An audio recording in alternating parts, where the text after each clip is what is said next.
What's up, you guys? Go ahead and hit that subscribe button, and I hope you like this video. This is gonna be your review for Basketball Wives Season 7, Episode 10. Now, let me say this: I'm mad they made us wait 2 weeks for this episode because this episode ain't giving me shit. Um, the best part of this episode was the situation with Malaysia. I'll get to that. Her storyline was absolutely wonderful. But let me just go ahead and get a couple of silly stuff out the way. First of all, we see Evelyn, and Evelyn's situation isn't silly, so let me say that. But Evelyn, her whole she wasn't with the girls at all this episode. She went to Puerto Rico. We see her with her grandfather, who's visiting her in LA, and she's just recently been reunited with her grandfather. In the last couple of years, she never knew who her grandfather was. Her mother never knew who her father was. Come to find out, grandma went to a party, had a little one night stand, got a little pregnant, and never told Evelyn's grandfather that he was the father. So he didn't know his whole life that he had a child. And I'm sure, back then during those days, they were in Puerto Rico, and, I'm sure that wasn't a cool thing that you done popped up pregnant, you're not married, and didn't want to say who the father was. And somehow, I'm sure there's a lot to the story, but somehow her grandmother ended up in New York because that's where they grew up, was in the Bronx. So somebody came to New York. I shouldn't assume it was the grandmother.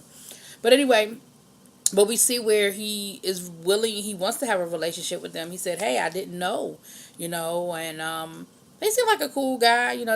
She's showing him all the, the sights of LA. They doing the Walk of Fame, and he was like, "I know Ice Cube," and so it was cool.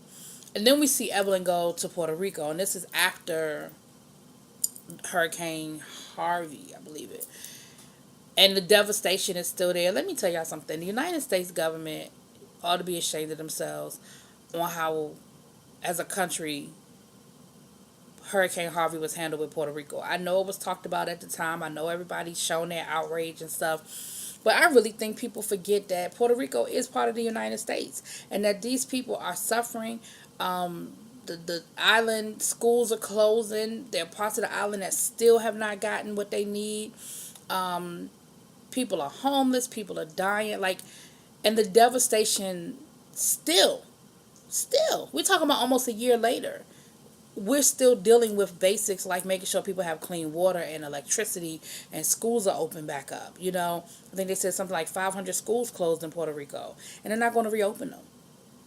So it's just it's ridiculous. And we see Evelyn doing some charity work, working with a company, getting clothes to some kids, and she's working with the Boys and Girls Club. So for that, Evelyn, I'm gonna applaud you. Evelyn get on my nerves sometimes, but I ain't mad at you this episode. And she's spending time with family, and she was saying how it felt really good to see her mom meeting other parts of her family, and dancing with her father, and just doing all that family stuff. And she was saying she wants to come out to Puerto Rico more often to get to know her family there, maybe do some holidays and stuff like that.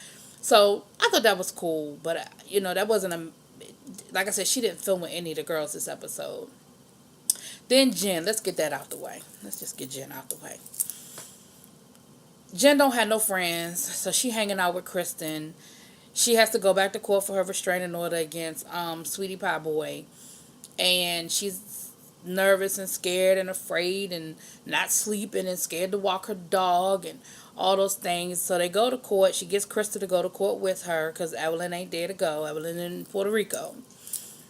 The judge doesn't, when you get a restraining order, you get a temporary restraining order, and then you have to go back to court to make it permanent. And the judge makes a decision as to whether he or she thinks it warrants this being a permanent restraining order. So whatever evidence that was presented, because the cameras can't go into court, but whatever evidence was presented, the judge did not feel like, I guess, it met the threshold of her needing a permanent restraining order against this guy. Krista said that he was in court acting like a bitch. Now, I don't know. Like I said, I wasn't there, and they can't put the cameras in there, so who knows what happened. But whatever it was, there wasn't enough evidence to have a permanent restraining order. So, of course, Jennifer is all upset about it. And she said, what is it about me that I keep choosing the wrong guy, that I keep choosing these guys? So she actually ends up going to a relationship coach named Spicy.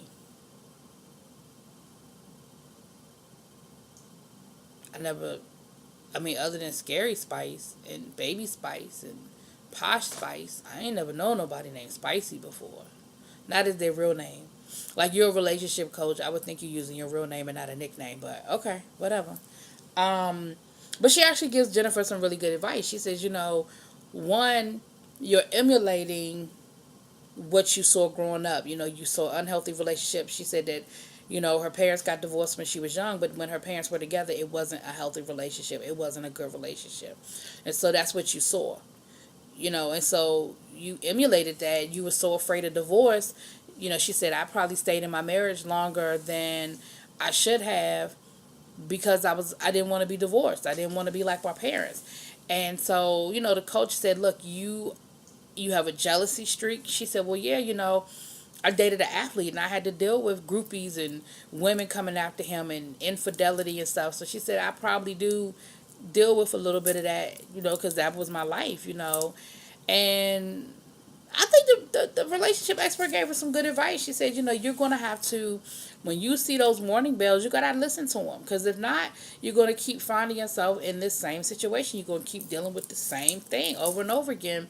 And she said, you really have to figure yourself out. She gave us some good advice. She did. We'll see what happens. All right, so we got that out the way. Now, let's get to the next storyline.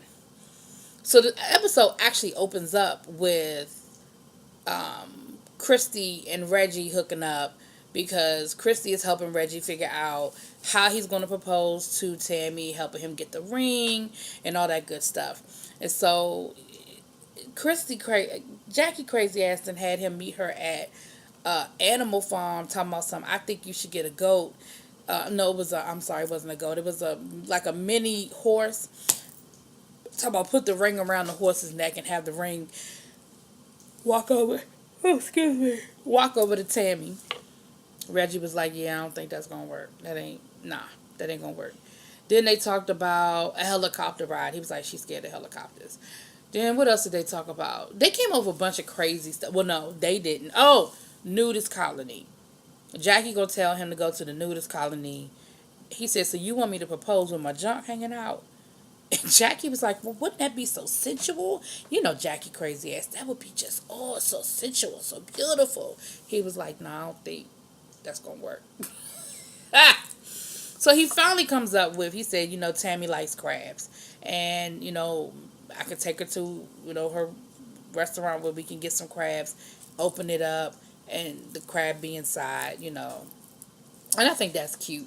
You just want to make sure she sees the ring, before she throws it aside. Because when you eating crabs, I know when I'm eating crabs, I just be like, flip, flip, flip, flip, flip, flip, flip. I'm throwing away the stuff I don't need to get to the meat. You know what I'm saying? So you want to make sure she sees that ring. And they go ring shopping, and it looked like a nice ring. He bought her a really nice ring. And they got the ring, and they figured out how he's going to propose. Well, then we see Tammy is sort of having cold feet. She's like, this is what I thought I wanted. I thought I wanted to be married, but I don't know. I don't know if this is what I want anymore. And what we find out, the reason why she's not sure is because, she's had 3 miscarriages. Reggie wants children. And at this point, she's like, I don't think I can give him children. And I don't want him to give up his dream because he's in love with me, and then end up regretting it or resenting me over this. She said, so I'm really, and my thing is this. I get that you've had a lot of miscarriages, and that is a sad situation. But what about adoption? What about a surrogate? It could still be your egg, his sperm. I get it though. I definitely get, and that is a very selfless thing that Tammy is thinking about. She's like, I'm willing to sacrifice this relationship because I do want him to be happy, because I do love him, and I don't want him to give up something he really wants for me. That was a very selfless thing that I think Tammy is dealing with, but it's hard too. It's a struggle because she loves him. That's not a question. It's just I can't give you what you want. That was beautiful. I thought that was deep. I thought that was deep. So we'll see how that happens. And Jackie was good. Jackie has been on it because she gave Tammy some good advice, and then she ends up giving Malaysia some good advice. We're gonna talk about that in a minute. But that was really good. That was really good. So we'll see how that works out. But he done already got the ring, y'all. He got the ring. He know how he gonna propose. So I hate to see him go through all that and then she say no. That would be sad. I would feel really bad for Reggie. All right. Last but not least, the storyline with Malaysia is a really serious story. Maybe this was a good episode because there were a lot of serious topics. We talked about domestic violence. We talked about um, the stalking situation. We talked about Puerto Rico and that and family ties and Tammy not. It's a good. Maybe I take it back. It was a good episode. It just wasn't a lot of action, but there were a lot of serious topics that were addressed. So we see that Malaysia with her kids, which was cute because the scene, it was a mama scene. Malaysia washing that girl hair in the sink, honey, and then putting that product up in that hair. That was a mama scene, and that was some real stuff right there. That was a real scene. I know I remember that sink. Ooh, I hated getting my hair washed in the sink. Lord have mercy. But she's talking to her family. She said, my son is getting older and I'm really worried about him out here in this world as a black man. I freak out when I see him with a hoodie on. I freak out, thinking about him having to deal with the police because Malaysia's brother was killed by the police because the police thought he had a gun. And her brother was reaching in his pocket. The police thought it was a gun, shot him in the head. I will never understand. I understand why police shoot to kill. I know they're trained to do that. But in a situation like that, I don't understand why you would shoot to kill. You can't shoot him in the leg. You can't shoot him in the arm. You had to shoot him in his head because you thought he was reaching for a gun. I don't know. I don't know all the details, but it just, regardless of all of that, her brother was killed by a police officer, which has given her anxiety, which has made her fearful for her son's life. Did I say her son was killed? I meant her brother. If I said son, I didn't mean son. I meant brother. And even how she deals with that. So we see that she's struggling and really afraid. She talks to her sister and her cousin about it. And then we see her talking to Jackie. And again, Jackie is giving her some really good advice because she's saying how she even has anxiety with the police. Like when she gets close to police officers, she's nervous and afraid. And she's like, she just has really bad anxiety with just the police in general. And Jackie said, have you ever thought about maybe talking to a police officer and sitting down and just kind of basically immersing yourself with a police officer, maybe going on a ride along, or she didn't say all that, but this is what I'm thinking. She said, because that's just not good. You can't be that fearful of the police that you're that nervous, you're that afraid to just be in their presence. And she said, she said, I don't know if I can do it. Like you could physically see Malaysia being upset, just talking about it, just talking about being around the police. You can physically see that she's upset by it. And, but Jackie again gives her some good advice. She said, look, I'm afraid for my son's life too. She said, I feel the same way when he has on a hoodie. I tell him, keep your hood off, keep your hands out your pockets. Don't give anybody any reason. And this is something that white people will never understand. Having to have that conversation with your child. Like to have to tell your son, take his hood off. Don't put your hands in your pocket. Something so simple that most people wouldn't think of. We know that that's a difference between life or death for our kids. That is real. This is serious. That's why I said this episode really did tackle some serious issues. And I see where Malaysia's coming from. And I can't imagine her pain, but I can understand her anxiety. And I do think she needs to see a therapist. And I do think she needs to maybe find a friend of a friend who's in law enforcement, somebody that she can trust to sit with. You know, like if she has a cousin who knows a police officer and the three of them can sit down and talk, or something like that. Like everybody knows somebody in law enforcement. I think that might help her, but she definitely is going to have to deal with that anxiety and process that. But we see her sit down and have the conversation with her son. Now, earlier in the episode, they said something about her son driving, but her son is only 11. Where he driving to?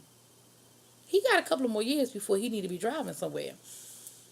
But I do think it's appropriate that she have this conversation with him. Maybe some people might think it's too soon, but again, no, it's not. If he's out there by himself and he's walking these streets and he's going places, going to the mall and going into stores and stuff like that, and he's not under her supervision, even if it's just something as simple as being in the mall and he goes to a store down the mall while she runs into Nordstrom or something, he needs to understand the rules.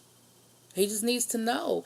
And it's a scary thing. You don't want to scare your kids, but you want them to be knowledgeable because, she was telling him if a police officer approaches you, you keep your hands visible. And he was like, that is so silly. She said, I know it's silly, but I need you to hear me. I need you to do this. And I just thought that was so sad that in this world, in this society, that is a conversation we have to have. We have to have it with our children. And it's not just our little boys. We got to have that conversation with our little girls, too. Look at Sandra Bland. Because she dared to question a police officer for pulling her over. Because she dared, to speak up for herself. So, it was real. It's real. And like I said, that's a conversation that white mothers just don't have to have with their kids. That's an anxiety that white mothers just don't have on in a general sense of it. You know what I'm saying? But overall, that's what we did. That was this episode. We're gonna see. I think we're gonna get to the ratchet. We're gonna get back to the ratchet next week. But it was a deep episode. So I take back what I said. It was some serious issues were tackled, and I think they were tackled in a good way on this show. They weren't taken lightly. They weren't made fun of. They weren't turned into a mockery. They were handled really well. Y'all let me know what y'all think. Drop it in them comments. Let me know what you think.